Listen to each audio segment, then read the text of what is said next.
Yo, what is going on, Jets Nation? Welcome back to Jets Media. I am joined by my brother Jack. What is going on? We just got home from Jets training camp, day number 2. That they had public access. This is actually day number 4 or 5 for actual Jets training camp. In today's video, we're going to give you guys our perspective of what we saw from Jets training camp, what we took away from the most. As you guys know, I was there on Saturday, and you guys saw what I got to see. Now, Jack's going to give us his first perspective because that was his first time ever at a Jets training camp. So we're excited to break down this. If you guys are new to Jets Media, please don't forget to smash that subscribe button. Go over to Twitter and Instagram and follow me over on NYJets_media if you're not already, and like that video if you guys enjoy. Now let's hop right into the video. So Jack, what's your initial reaction to being with 1,000 Jets fans all supporting a team that's coming off a 2-14 season, and they're all out there hyping up our guys, getting super excited? What was your overall thoughts of training camp? I mean, Jets fans are just the best in the world, man. That's really what it comes down to. Like Richie just said, we're coming off of a 2-14 season, the worst season I've ever watched. And you know, the bleachers were packed out. Just fantastic vibes all morning today. Once you get to the facility, which is beautiful, first of all, they have a little Jets shop and a bunch of blow-ups for the kids to go on, and it's just such an awesome vibe. It's like just such a great feeling to be with you know, your fellow Jets fans, especially, you know, it's not like you're going to a game or something like that. The season hasn't even begun. We're just evaluating the talent that we currently have on this roster, and they already, you know, pack out training camp to capacity, coming off of a 2-14 season. So it just really, I really recommend getting to training camp if you're able to. Free tickets. It's just such a great time. It's so cool to you know, see the guys in person from a really, you know, close perspective. It's like, you know, it's like paying, you know, $500 to sit at front row MetLife Stadium. So it's just awesome. I really recommend it. Can't believe this was my first time being there after, you know, 23 years of being a Jets fan, but definitely looking forward to going back. And yeah, just a fantastic vibe. Just makes me want to run through a wall and just watch football right now. So yeah, get to training camp if you can, man. Great time. It was awesome. As you guys saw, I was live at training camp. Jack and I tuned in. We met so many of you guys that came out to me. Here's some pictures that I took with some, you know, Jets Media subscribers. I appreciate all you guys that said what's good to me. It means a lot. And then we also got to say what's good to Bryce Hall and Justin Hardy and Bless Austin. Here's a video of Bryce Hall shouting out Jets Media. Jets Media, what's good? Yes, sir. Let's go. Yeah. Let's go. Bryce Hall, baby. And yeah, it was just an overall great, exciting time to be around Jets Nation again. This is my last time being able to go to Jets training camp. I'm not going to be able to go to the Jets scrimmage on Saturday at MetLife, unfortunately. But without talking about Jets training camp, what we got from it, let's talk about what happened on the field. So the first thing that we want to talk about, which is the highlight of the thumbnail and the title, as you can see, is a guy named Elijah Moore. Because Elijah Moore has been blowing Jets fans away. All the Jets fans that were there Saturday, all the Jets fans that went there on Monday, which is today, I asked all the Jets fans that were on my stream that were in person, I'm like, what's your biggest takeaway? The same answer was from every single Jets fan, and that is Elijah Moore looks like an absolute stud. And we saw it, you know, all these highlights and stuff through the cameras and all this stuff on TV, but when you could see him in person, you can tell that he's different. So what was your first impressions of seeing Elijah Moore live? Yeah, he looks fantastic. He really does. I really feel like the hype is real with Elijah Moore. I'm so glad that I got to see it, you know, unfold in front of my eyes in person. It was just magical to watch. You know, the quickness through his cuts and just his route running in general, I feel like is really top notch. Honestly, from what I've seen around the league, I really feel like Elijah Moore is going to take this league by storm this year. And you know, by the end of this season, we're going to be talking about Elijah Moore when we're talking about, you know, the top slot guys in the league. And he'll be more than a slot guy. He'll be lined up on the outside. He'll be, you know, getting the ball in his hands in the backfield on trick plays and reverses and stuff like that. So he's just a weapon, an absolute weapon to have on offense. We saw him make an amazing contested catch as well. So we know the hands are there, and it's not just all his speed and his route running abilities. He really, really does look like the beginnings of a special player. And, you know, I'm just so excited that I got to see it in person. I know the hype is real. And, yeah, man, he had this one incredible route, kind of like the zig route in the 7-on-7 in the red zone. And I forget who was covering him, but there was no chance for that guy. It was an easy touchdown. Elijah Moore looks fan-freaking-tastic. So we can all be hyped about that for sure. Yeah, Elijah Moore, you know, I'm glad you brought up the catch because there was a play where Bryce Hall was draped all over him. And actually, the play before this, Zach Wilson threw a ball, and Keelan Cole had Bryce Hall all over him. Like, there was no opening, like, there was literally zero shot that Keelan Cole can get this ball unless he makes a spectacular catch. Bryce Hall's all over it, played amazing sticky man-to-man coverage.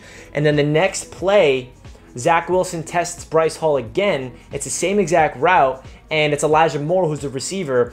And Bryce Hall's all over him again, but Elijah Moore somehow, some way brings down a spectacular contested catch. I'm sure the Jets are going to post it eventually on their social media, so you guys will know what I'm talking about. But it was one of those plays where you're like, wow, that is not a play that every single wide receiver can make. You can tell the special talent's there. The quickness, the route running is there, but also the hands like Jack mentioned. And he also came up and hyped us all up right before practice begun, just like Elijah Vera Tucker did on Saturday. It was Elijah Moore's turn, which is dope. We got two of the rookies that we're so excited for. So yeah, it was a great time to see Elijah Moore. Now let's get into Zach Wilson, what we saw from him today. Saturday, as you guys saw on my channel, I was blown away by him Saturday. He just absolutely lit it up. Today was a little less of that. I feel like practice overall today was they took a step back. We were expecting pads, but there was no pads on today again. So it's really hard to evaluate practice without pads. But Zach Wilson did not try any deep balls. It's not even like he tried it and didn't complete it. He didn't really throw the ball past the 25-yard mark. On Saturday, it was not the case. He was throwing balls 30 yards, 80 yards. It was crazy. Today, they want to do more short, intermediate type of passing. And Zach looked good again. I saw the ball, you know, absolutely zipping out of his hands. You can see the pocket presence is there. And again, he's not going up against live pass rush, so it's hard to evaluate it. But you can see that he has the footwork in order to be agile enough to, you know, escape from pressure, roll to his right, throw on the run. He saw all the great wow plays, and I can just watch Zach Wilson throw the football anytime, even before he was warming up. Just the way the ball throws his motion, you know, like it's just very different. It's a unique throwing motion that he has, and we knew that coming out of college, but to see it up close and personal was really awesome to see how his motion looks in person. So Jack, what was your initial reaction, impressions from seeing Zach Wilson live in person for the first time? Yeah, I'm really glad you brought up the throwing motion thing, because that's, you know, obviously been a big point about Zach Wilson's game for a while now, is how quick, you know, the ball flies out of his hand. And I guess I was never really looking for it or paying attention to it, so I always kind of felt like, all right, cool, but like, isn't that the case with all quarterbacks? But, you know, watching Zach Wilson today, this kid flicks his wrist and that football just flies out, and it's accurate and the spiral's tight. And he just looks loose, and he looks confident, and he looks comfortable. And, you know, we still got 6 weeks for him to wrap his head around this offense. So I really, you know, seeing him out there today, 100% felt like I was looking at QB1. You know, not that that's really, you know, everybody knows he's going to be QB1. But, you know, he just looks loose. He looks confident. He looks ready to lead the team. And it was good to see, man. You know, he, like Richie mentioned, it wasn't a very over-the-top, exciting offensive practice anyway. They spent as much time doing 7-on-7 red zone as they did with 11-on-11. So we probably only got to really watch, like, you know, maybe 10 Zach Wilson 11-on-11 dropbacks, and then the rest went to Mike White and James Morgan, obviously, because everybody needs their reps. But it just wasn't a huge sample size today. But still, he looked good. He didn't miss any throws, I don't think. There was just, you know, the defensive backs had a good day as well. So that's just good to see, man. I think the team as a whole just, you know, played well today. Everybody looked good, but Zach looked comfortable and loose and confident, man. I'm excited to continue to watch him progress through the next 6 weeks. And the next topic we want to go over is probably the battle of training camp, which is indeed Makai Bechten versus Carl Lawson. We know that this is going to be talked about for the entire training camp because these are the two men up front. Carl Lawson is the big guy that we got in free agency. Makai Bechten's coming off a great rookie performance, and they matched up again today. Unfortunately, there's no pad, so it's hard to evaluate. I feel like it was split down the middle. There were some times where Lawson got the better of Makai, and then vice versa. So what was your thoughts of seeing them in person live, Carl Lawson lining up against Makai Bechten for the first time? Yeah, well, first of all, man, I got to see my boy Makai Bechten in person today for the first time ever. Obviously, fans weren't allowed at MetLife last year, so I missed out on his rookie season. But let me tell you, man, Makai is a unit. He is terrifying, honestly. First of all, he came up to the fans and interacted with the fans. He was so nice for that. It really made my day personally because he's like my favorite Jet, honestly, as you know, Rich. But he looked good out there, man. Like Richie said, with no pads, it's tough to evaluate because without pads, the advantage kind of goes to the defense a little bit more, I would say, because obviously with the shoulder pads and stuff like that, that's the target for any offensive lineman, is to get his hands underneath the plates of the shoulder pads. And that's the goal for any lineman. So you can't do that obviously when there's no pads. So it might look like Lawson has the upper hand on Bechten, but I really didn't feel that way. I think obviously some plays went to Lawson and some plays went to Bechten. I mean, there was one play, for example, where it was kind of like a little trickery going on. It was kind of like a fake toss, and then like a little quick screen out to Michael Carter, and then you had Elijah Vera-Tucker and Makai Bechten pull from the left side and get out to the second level and look to block a linebacker or a cornerback or whoever's in their way. And that play went for a nice little gain of around 10 yards. It's great to see Makai Bechten moving upfield, because that's where Makai shines. We all know that he can still, get better in the passing game, in the pass protection game rather. But where Makai Bechten shines is when he's motoring upfield, looking to put his helmet into somebody, So it was great to see that. Awesome to see Elijah Vera-Tucker next to Makai. That's, an awesome combination that I really hope to see together for the next 10 plus years on this offensive line. So awesome to see Bechten in person, the Bechten-Lawson matchup. And both players looked good. Like I said, nobody really had the day today. I think some plays went to Lawson, some plays went to Bechten. Iron sharpens iron. I know that's, a phrase that we hear now on Twitter, because Makai said it in an interview the other day. I love it, man. They're just going to be making each other better.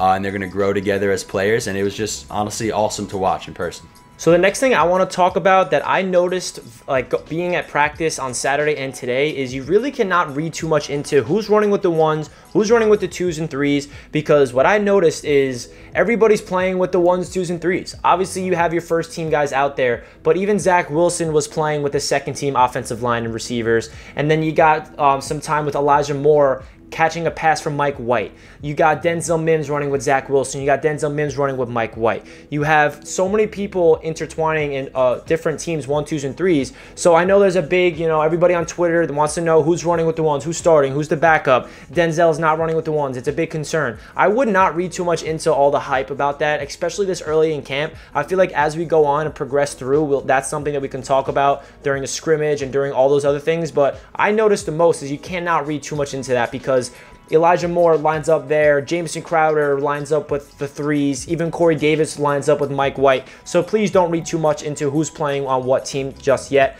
And then one player that Jack and I want to talk about that we were impressed physically, and he just looked like a beast, which is undrafted free agent tight end Kenny Yeboah. So briefly, what was your impressions of Kenny Yeboah today? Yeah, I mean, physically, he looks like a beast. He's tall, he's thick, he's scary looking. I personally would not want to have anything to do with having to tackle that man. So that's number one. Number two, we actually did get to see him make a couple nice plays today. He caught, I think it was 2 touchdowns in the 7-on-7 red zone drill. And then I also saw him on the other end of the field during the 11-on-11s. He caught a little out route and then actually made somebody miss. Now, again, I know they're not in pads. Nobody's really going for the full tackle. But, it's obvious when, you make someone miss. And he did make somebody miss and continue to run up the field for a nice run after the catch. So I think that based on where our tight end group as a whole is at right now, I think that Kenny Yeboah certainly has a chance to make an impact and, get a lot of playing time this year, hopefully. I mean, I know we're all hopeful for that. We were all, as a fan base, we were all ecstatic when we found out that Joe Douglas, picked up the phone, made that call, and got him to sign with the Jets after he went undrafted. So, I think that he's going to hopefully continue to impress, and I envision him being one of our primary pass-catching tight ends. I really do. Yeah, so that's a good topic I want to talk about briefly, the tight end position. I noticed that Tyler Kroft has been the tight end 1 in terms of just making the most plays, getting targeted the most. Chris Hernan's doing well in training camp so far. Ryan Griffin, Daniel Brown's getting some burn. So we got a lot of tight ends. It's one position that's going to be a battle. I feel like it's up for grabs. We don't even know who's going to run, be that tight end number 1 come week 1. So we'll see what happens. But Chris Herndon had a nice touchdown, 7-on-7s as well. That's a player that Jets fans are really hopeful to do something, because we've been hopeful for him to do something for years now, and he's been disappointing us. So now I feel like Jets fans are now not on the Herndon train. So now that's his time to really, awake our Jets fans and be like, yo, I'm a beast like I was my rookie season. So now the next player I want to talk about is James Morgan, because I was very impressed from him Saturday. He was throwing darts all over the field, and then today he impressed me yet again. Not as much as Saturday, but he had a very nice pass to Elijah Moore. It was a rifle down the field, very accurate. Elijah Moore is wide open, but it was still a seed. And then he also looked good in 7-on-7s. So that's a big talking point. And also, remember Saturday, if you guys watched that video, I mentioned that James Morgan was the only player on the field after practice working on his footwork, and that was him again today by himself working on his footwork, putting in that extra work, something that you notice. The coaching staff notice who's putting that extra work when you're not supposed to. You're not, no one's telling you to do that. It's his inner self saying, I got to put in this work. I want to, really evolve my craft. So what's your impressions on James Morgan? What did you see from him today? Yeah, he looked good, man. I mean, he's not the guy that any of us expect to be the starting quarterback for the New York Jets, but that's obvious. It goes without saying. But James Morgan looked good, man. He looks like a quarterback. First of all, he's tall. He looks confident out there. He looks like he has no problem, leading whichever group he's currently running with. And the fact of the matter is that he's got a cannon, guys. He really does. So, if he continues to improve, obviously we don't want him to see the field, because that means Zach's either not playing well or Zach's injured. I can't imagine Zach being benched for poor play, though, as a rookie this year. But alas, James Morgan, I feel like, is a viable backup. I mean, we don't really know much yet. Yeah, like, it's still so early, but I think he's a viable backup. Yeah, it's a big controversial topic. We don't have a veteran quarterback, so that's why I keep talking about James Morgan, because he's definitely looked better than Mike White in the 2 practices I saw. Now, does that mean that James Morgan's going to win the QB2 spot over him, guaranteed, just because I was at 2 practices that James Morgan looked better? Absolutely not. Mike White can look like the better quarterback for the next 3 weeks. James Morgan can be the opposite. You never know. I'm just giving you guys what I got from it, being there in person. And then the last person I want to talk about is Bryce Hall, because he looked very impressive to me today. Seeing him go toe-to-toe with Corey Davis. Corey Davis did not have 1 target, I'm pretty sure, today. And that's because Bryce Hall was all over him and he had no inch of separation. And then he also had a crazy pass breakup on Keelan Cole. And he was just all over the place. And that's our CB1. So I'm very intrigued to see what he can do. And I feel like Bryce Hall is going to be an absolute stud for us. I really do feel like he has a potential in this league. He's finally healthy. This is his first training camp. Last year, he was not healthy during training camp, so every single rep's important for him in particular. So what are your thoughts of Bryce Hall and the entire cornerback room in general? Because as we know, we're very young, and there's not a lot of veterans. There's actually 0 veterans in the cornerback room. Yeah, we actually got a pretty good viewing of the defensive backs as a whole today, because as everybody was in their individual position groups warming up, the defensive backs were right near where me and Rich were sitting. So we got a great view of these guys warming up. Obviously, it's a treat to be there. But Bryce Hall, man, he's, a great pick for the New York Jets. I mean, we got him in the 5th round. He would have been a 2nd-round talent. He had a pretty bad foot injury that, made him fall in the draft. But when most people fall in the draft, it means they fall, undrafted. I mean, that's what happened with Kenny Yeboah. That's what happened with a lot of names in this draft that people expect to be drafted, and they just end up going undrafted. The fact that Bryce Hall was still taken by us in the 5th round, I think it's kind of a testament to the kind of player he is, and he shows it on the field. I mean, he looks like he has a lot more confidence than a 2nd-year player who really didn't play much last year should have. He looks like he knows what he's doing. He looks like he embraces the role of cornerback 1, which looks like it's the role he's probably going to end up filling this year for us. And like Richie just mentioned, he was shutting down Corey Davis, who is, the New York Jets' best receiver. So Corey Davis didn't get a single ball his way today because Bryce Hall was draped all over him. Now, is Bryce Hall a perfect, flawless cornerback? No.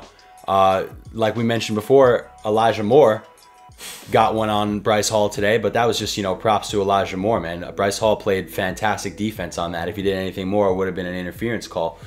But yeah, man, I feel confident with Bryce Hall. He's only a second-year player, so there's obviously still going to be some growing pains here and there. He's not going to be perfect. But the fact that, you know, he's out there containing Corey Davis, which is, like I said, our best receiver, it shows a lot, man. The fact that he's out there with the ones, you know, they have the confidence in Bryce Hall to get the job done. I have the confidence in Bryce Hall to get the job done. Bryce Hall shouted out Jets Media today. Jets Media, what's good? Yes, sir. Let's go. Yeah. Let's go. So, you know, Bryce Hall is our new favorite player over here. He's the homie. So, yeah, man, big on Bryce Hall. He looked good today. He looked confident. I feel confident in him to go out there and get the job done. You know, there's still a decent chunk of time to go before the season starts, so anything can happen. And players can step up. Players can fall down the depth chart. You know, anything can happen. But he looks good. I have confidence in him.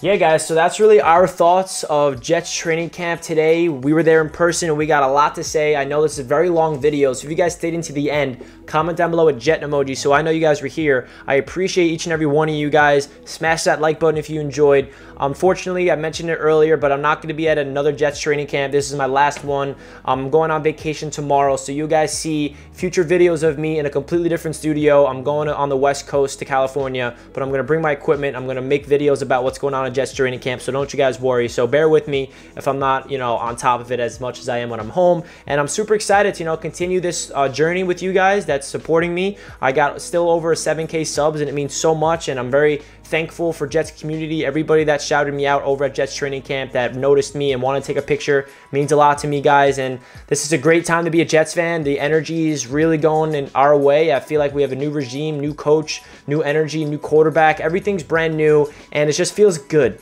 to be a Jets fan. So that does it for this video, guys. Hope you guys enjoyed. Comment down below your thoughts of the video and Jets training camp in general, and I'll catch you guys in the next video. Let's go Jets. Peace out. Peace.